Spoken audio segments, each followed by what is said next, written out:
എറണാകുളം തൃക്കാക്കരയിൽ കൈക്കൂലിയായി വാങ്ങിയ പണം തിരികെ നൽകി ഹെൽത്ത് ഇൻസ്പെക്ടർ. കൈക്കൂലി വാങ്ങിയ കാര്യം സമ്മതിക്കുന്ന ദൃശ്യങ്ങൾ ഇന്നലെ 24 പുറത്തുവിട്ടിരുന്നു.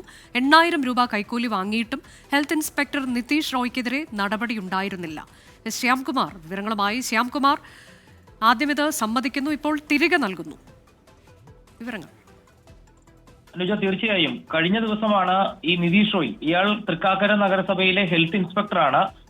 ഇയാൾ ഒരാളുടെ കയ്യിൽ നിന്ന് 2 തവണയായി 8,000 രൂപ വാങ്ങുന്നത്. അത് ഗാർഹിക പെർമിറ്റ് മേടിച്ചു കൊടുക്കാം എന്ന് പറഞ്ഞുകൊണ്ടായിരുന്നു ഇയാൾ ഈ പൈസ വാങ്ങിയത്. പിന്നീട് ആ പരാതിക്കാരൻ തൃക്കാക്കര നഗരസഭയിൽ എത്തിയോടുകൂടിയാണ് ഈ കൈക്കൂലി വിവരം പുറത്തറിയുകയും ഇയാൾ സെക്രട്ടറിയുടെ മുന്നിൽ കുറ്റസമ്മതം നടത്തുകയും ചെയ്യുന്നത് കൈക്കൂലി വാങ്ങിയെന്നുള്ളത്. ഇന്നലെ നമ്മൾ ഈ വാർത്ത പുറത്തുവിട്ടതിന് പിന്നാലെ ഇയാൾ നീണ്ട അവധിയിൽ പ്രവേശിച്ചു എന്നുള്ളതാണ് നമുക്ക് അറിയാൻ സാധിക്കുന്നത്.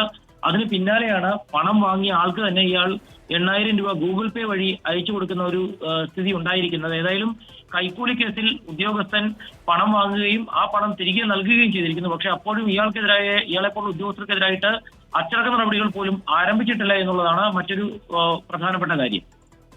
ശരി, ഇന്നലെ ചില ദൃശ്യങ്ങൾ 24 പുറത്തുവിട്ടിരുന്നു. തൃക്കാക്കരയിൽ കൈക്കൂലിയായി വാങ്ങിയ പണം ഹെൽത്ത് ഇൻസ്പെക്ടർ ഇപ്പോൾ തിരിച്ചു നൽകിയിട്ടുണ്ട് എന്ന വിവരം. 8,000 രൂപയാണ് വാങ്ങിയത്.